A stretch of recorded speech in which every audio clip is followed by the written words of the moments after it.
নমস্কার বন্ধুরা, unique Bengali vlog with রুবিতে আপনাদের সকলকে স্বাগত জানাই।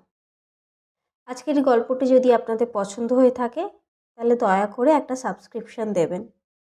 আমার ছোট্ট চ্যানেলটি এই করেই একটু একটু করে এগোবে। আর সঙ্গে একটা লাইক এবং কমেন্টে অবশ্যই জানাবেন গল্পটি কেমন লেগেছে। চলুন গল্পটা শুরু করি। খুব ছোটবেলায় মাকে হারিয়েছিলাম। বড় বৌদির হাতের খাবার খেয়েই বড় হয়েছি। আমরা দু ভাইয়ের মধ্যে বয়সের তফাৎ ছিল অনেকটাই। মা যখন মারা যায় দাদার বয়স তখন 20 বা 21 হবে। বাবা মাকে খুব ভালোবাসতেন, তাই দ্বিতীয়বার আর বিয়ে করতে চাইলেন না, বরং দাদাকেই বিয়ে দেওয়ার জন্য পাত্রী খোঁজেন। মা মারা যাওয়ায় বাবার কষ্ট দেখে দাদাও আর কিছু বিরোধ করেনি। বাবার কথা মতো চুপচাপ বিয়ের মণ্ডপে বসে পড়ে। ঘরে যখন শ্যামলী বৌদির আগমন হলো, তার আগমন যেন আমাদের সবার জীবনের রাতের অন্ধকারে এক টুকরো আলোর ন্যায় হয়ে উঠল। রোগা পাতলা শ্যামলা গড়নের সাধারণ একটা মেয়ে ছিল বৌদি। গরিব ঘরের মেয়ে, বাবা নেই, তাই বৌদির মা তাড়াতাড়ি বিয়ে দিয়ে দেন। বৌদিরও বয়স কম, সংসার ঘর এসবের জ্ঞানও হয়তো তখন করে ওঠেনি। তবুও কাঁচা হাতেই সংসারে সব দায়িত্ব নিয়ে ফেলেছিল। প্রতিদিনই বৌদি যাই রান্না করত, হয়তো কোনোটা জ্বলে যেত, কোনোটা হয়তো কাঁচা থাকতো, আবার কোনোটা হয়তো বেশি সেদ্ধ হয়ে যেত। আর রাতের রুটি সে তো কখনোই গোল হতো না। কিন্তু বাবা বা দাদা এই নিয়ে কখনো বিরক্ত প্রকাশ করতো না, বরং বাবা বৌদিকে বলতেন, আরে বৌমা, এতে কান্নার কি আছে? রুটি গোল হোক বা লম্বা, রুটি তো রুটি, সেই তো মুখে গিয়ে গুঁড়ো হয়। ঠিক আছে মা, আস্তে আস্তে সব শিখে যাবে একদিন। বাবাই বৌদিকে রান্না করা শিখিয়েছিল। এইভাবেই আমাদের দিন চলতে থাকে। এইভাবেই আমি কখন যে কিশোর থেকে যৌবনে পা ফেলে দিই বুঝতেই পারি না। হাই স্কুলে পড়ি, সামনে পরীক্ষা, কিন্তু পড়ায় মন নেই। ওই যে যৌবনের প্রধান সমস্যা যেটা, প্রেমে পড়েছি একজনের, কিন্তু মেয়েটা ঠিক দেখেও যেন দেখে না। তাই পরের দিন স্কুল থেকে বেরিয়েই তার পেছন পেছন চলতে থাকি। রাস্তাটা এখানে একটু ফাঁকা, তাই এবার মেয়েটার সামনে গিয়ে দাঁড়ায়। প্রেমের প্রস্তাব যেই না তার সামনে রাখি, সে প্রায় কেঁদে ওঠে, বলে, প্লিজ সমরেশ, আমাকে এইভাবে বিরক্ত করো না। আমার বাবার কানে এসব কথা একবার যদি যায়, বাবা আমাকে আর পড়াশোনা করতে দেবে না, আর আমার ডাক্তার হওয়ার স্বপ্নটা একেবারে ভেঙে যাবে। সব শুনে ভাবি, যা বাবা, এ কি সিনেমা তো দেখালো মেয়েরা নাকি এরকম প্রস্তাব পেলে লজ্জা পায়, মুচকি হাসে, কিন্তু কই, এ তো একেবারে উলট পুরাণ। যাই হোক, তাকে কাঁদতে দেখে আমি ওখান থেকে পালাই, আর কিছু বলি না। তবে কিছু বলি না ঠিকই, কিন্তু মন ভালো নেই। রাতে বৌদি ঘরে আসে, তাই জিজ্ঞেস করে, সম, কি হয়েছে? কদিন ধরে দেখছি মন মরা হয়ে আছো। বৌদির সঙ্গে আমার একটা বেশ সখ্যতা আছে, তাই বৌদিকে সব যখন বললাম, বৌদি সব শুনে বলে, সম, আমার মনে হয় তুমি যদি সত্যিই ওকে ভালোবাসো, তবে তার ইচ্ছের দাম দেওয়া তোমার উচিত। তুমি আর ওকে বিরক্ত করো না। মেয়েদের সম্মান করা, তাদের ইচ্ছের দাম দেওয়া, এতেই পুরুষের পৌরসত্ব। বৌদির কথা আমি রাখলাম, এখানেই প্রেমের ইতি টানলাম। এরপর উচ্চ পড়াশোনার জন্য বাইরের হোস্টেলে ভর্তি হয়ে যায়, বাইরে পড়তে চলে যায়।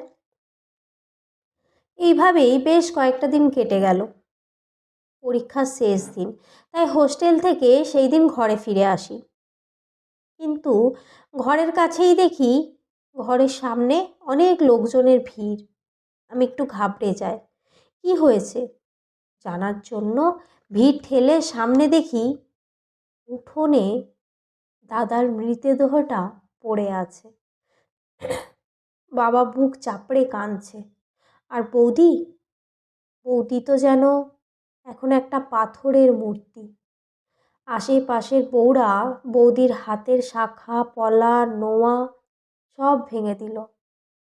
মাথার সিঁদুরটাও তখনও বৌদি পাথর হয়ে স্থির দৃষ্টি নিয়ে দাদার নিথর দেহটার দিকে এক দৃষ্টে তাকিয়ে আছে।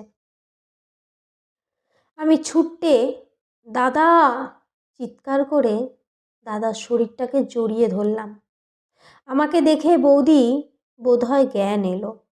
আমার কান্না দেখে বৌদিও চিৎকার করে কাঁদতে শুরু করে। যা দেখে আমার বুকটা যেন চিরে দিয়ে গেল কেউ। কিন্তু সময় তো কারোর জন্য থেমে থাকে না। যথা সময়ে সমস্ত কাজ সম্পন্ন হয়। সব আত্মীয়রাও একে একে ঘরে ফিরে যায়। শুধু আমাদের মাসি কিছুদিন ঘরে রয়ে যায়। একদিন সন্ধেবেলায় চা খেতে খেতে হঠাৎ মাসি বাবাকে বলে বসেন, দাদাবাবু, ছোট মুখে একটা কথা বলছি। শ্যামলী বৌমার কি অবস্থা হয়েছে দেখেছ? এত সুন্দর একটা হাসি খুশি বাচ্চা মেয়ে যেন নিষ্প্রাণ পাথর হয়ে থাকে। কত আর বয়স, এইভাবে কতদিন? সারা জীবন এভাবে একাকী কাটানো যায়? আমি বলি কি, তুমি বরং ওর আবার বিয়ে দিয়ে দাও। তুমি ছোটবাবুর সাথেই না হয় বিয়ে দিয়ে দাও। তাহলে ঘরের বউ ঘরেই রইল, আবার দুজনের সংসারও হলো। বাবা সব শুনে রেগে যান আর বলেন, কি বলছো নীলা? আমার বড় ছেলের এখনো বোধহয় চিতার আগুনই ঠান্ডা হলো না, আর তুমি? আমাকে যা বলেছো বলেছো, আর কাউকে বলবে না। বৌমাকে এসব একদম বলবে না। ওকে আর কষ্ট দেওয়াটা ঠিক হবে না। মাসি বলেন, দাদা, রাগকে একবার ঠান্ডা করে ভেবে দেখো। সমু আর শ্যামলীও তো সম্পর্ক খুব ভালো, বন্ধুর মতো। শ্যামলীরও কোনো সন্তান নেই। কেন সন্তান নেই, কেন হয়নি, তা তো তুমিও জানো। বাবা মাসির কথা শুনে গভীর চিন্তায় ডুবে যায়। সত্যিই তো, বৌদির আজ 3-4 বছর বিয়ে হয়ে গেল, কিন্তু কোনো সন্তান নেই। পরের দিন হঠাৎ বৌদির রুম থেকে আমি চিৎকার শুনতে পাই। আমি ছুটতে যাই, কিন্তু গিয়ে দেখি বৌদি কাঁদছে আর বাবা মাথা নিচু করে বসে আছে খাটের এক পাশে। আমি দরজার আড়ালে গিয়ে ওদের কথা শোনার চেষ্টা করি। বৌদি বাবাকে তখন বলছে, না বাবা, এ কি বলছেন আপনি? যা যা আমি স্বপ্নেও কোনোদিন কল্পনা করিনি, তা বাস্তবে কি করে করব? না বাবা, না, এ কাজ আমি করতে পারবো না। বাবা বলে, বৌমা, তোমাকে আমি আর এভাবে এই বেশে আর দেখতে পারি না। তোমার কষ্ট কমানোর এটাই একমাত্র উপায়, যে তোমার সাথে সমুর বিয়ে। বৌদি বাবার কথাটা, মুখের কথাটা থামিয়ে দিয়ে হঠাৎ দাঁড়িয়ে গিয়ে বাবার পা ধরতে যায়, কিন্তু মাথা ঘুরে অজ্ঞান হয়ে পড়ে যায়। আমি তা থেকে ছুটতে গিয়ে বৌদিকে কোলে করে বিছানায় শুইয়ে দিই, ডাক্তার ডেকে আনি। কিন্তু ডাক্তারবাবু সমস্ত কিছু দেখে যা বললেন, তাতে আমার আর বাবার, হ্যাঁ, ডাক্তারবাবুর কথা শুনে আমাদের সংসারে খুশির আলো ছড়িয়ে পড়ে। ডাক্তারবাবু বললেন, বৌদি প্রেগনেন্ট। বাবা বলেন, হয়তো তোর দাদার চিকিৎসা কাজে দিয়েছে। যাই হোক, বৌদি সব শুনে আনন্দে প্রায় পাগল হয়ে যাচ্ছে। হাসবে না কাঁদবে বুঝতে পারে না। আমিও ভাবছি, হায় ভগবান, বাচ্চাটা এলেও তো এমন সময় যখন তার বাবা মার ভালোবাসা কি তা সে জানতেই পারবে না। এসব দেখে এক মুহূর্তে মনে হলো আমি আমি এই বাচ্চাটাকে নিজের নাম দেব। বৌদির যখন 7 মাস প্রেগনেন্সি চলছে, তখন আমাদের ঘরে একজন অতিথি আসে, শ্যামসুন্দর। ইনি দাদার বন্ধুদের মধ্যে সব থেকে কাছের বন্ধু ছিলেন। আপাত মস্তক সুন্দর বলিষ্ঠ চেহারার এই পুরুষটিকে দেখলে যে কোনো মেয়েই প্রেমে পড়ে যেতে বাধ্য। দাদার মৃত্যুর খবর শুনে তার চোখে জল বাঁধ মানে না। বলে, যা হওয়ার তা তো হয়েই গেছে।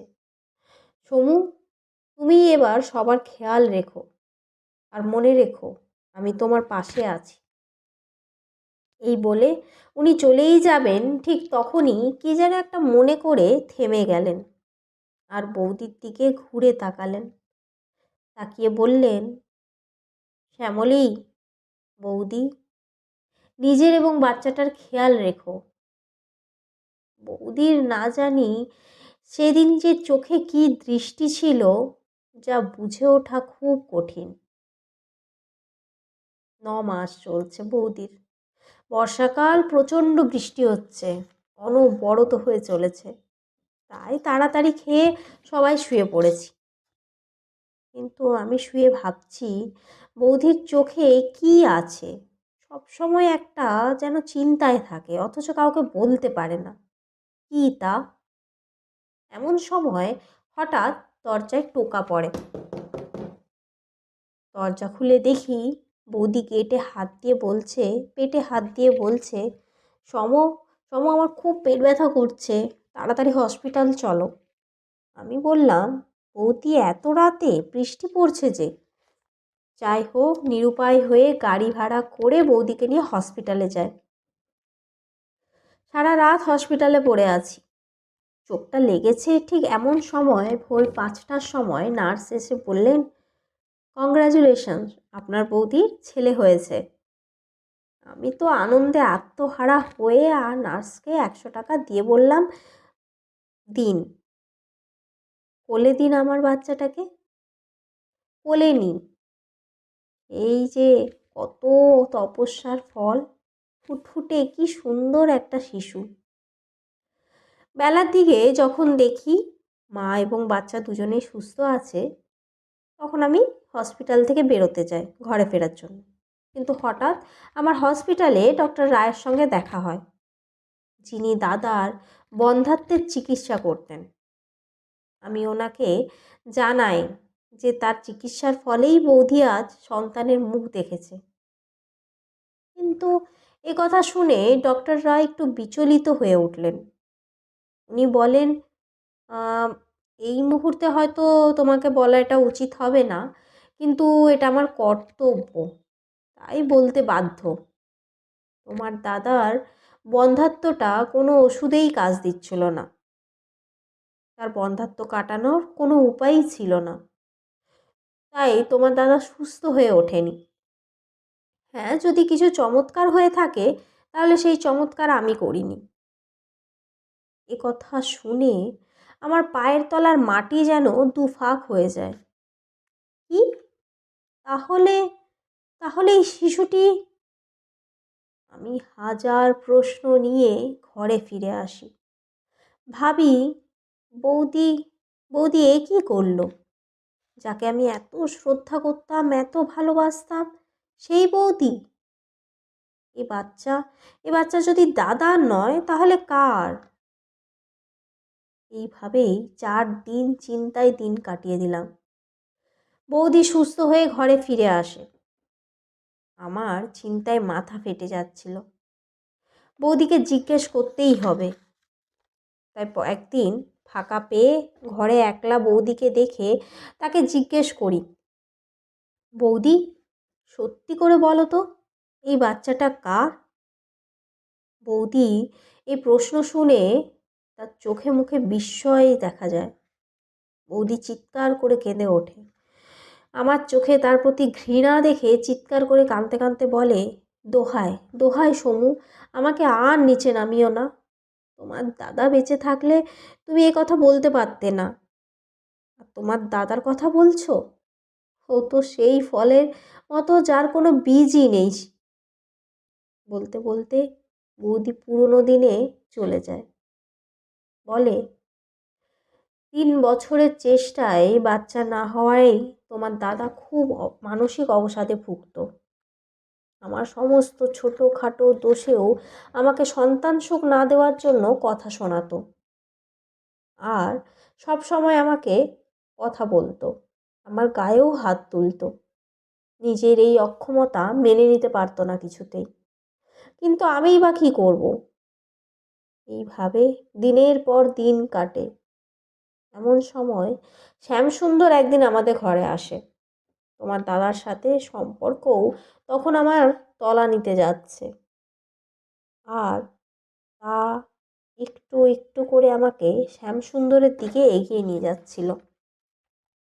ভালো লাগতে শুরু করেছিল শ্যামসুন্দরকে। তোমার দাদাকে অনেকবার বলেছি যে দত্তক নিয়ে নি কোনো বাচ্চা, কিন্তু না, তার তো নিজেরই সন্তান চায়। এমন সময় একদিন একটা পার্টিতে যাই আমরা, যেখানে শ্যামসুন্দরও গিয়েছিল। অনেক রাত হয়ে যায়, কিন্তু তোমার দাদা কিছুতেই ঘরে ফিরে যেতে চায়নি। আস্তে আস্তে পার্টির সমস্ত লোকজন ঘরে ফিরে যায়। তোমার দাদা আমাকে একটা রুমে নিয়ে যায়, বলে আজ রাত আমরা এখানেই থাকবো। এই বলে সে বেরিয়ে যায়। এরপর কিছুক্ষণ পরে শ্যামসুন্দর আসে। কোল্ড ড্রিঙ্কস খেতে খেতেই ওর সঙ্গে গল্প করছিলাম। এমন সময় তোমার দাদার ফোন শ্যামসুন্দরের ফোনে আসে। শ্যামসুন্দরকে বলতে শুনি, থ্যাঙ্কস ব্রো। ওপাশ থেকে তোমার দাদা বলছে, ধন্যবাদ তো তোকে জানাচ্ছি শ্যামসুন্দর, তোর এই ঋণ আমি কোনোদিনও শোধ করতে পারবো না। ব্যাস, এইটুকু শুনেই আমি বেহুশ হয়ে ঘুমিয়ে পড়ি। এরপর আর কিছু জানি না। তারপর সকালে ফিরে আসি আমি আর তোমার দাদা ঘরে। এরপর থেকে শ্যামসুন্দর কেন জানি না কোনোদিনও আমার সাথে দেখা করেনি। এরপর তোমার দাদা রাস্তায় যখন স্ট্রোকে মারা যায়, যখন আমি জানতে পারি আমি তখন অন্তঃসত্ত্বা। তখন বুঝতে আর বাকি থাকে না যে আমার গর্ভে এটা কার বীজ তিল তিল করে বাড়ছে। বিশ্বাস করো সমু, রাগে ঘৃণায় আমি নিজেকে শেষ করে দিতে চেয়েছিলাম, কিন্তু পারিনি। ভাবলাম এই শিশুটির কী দোষ? বীজ হয়তো অন্যের, কিন্তু আমি তো নিজের রক্ত দিয়ে একে গড়ছি।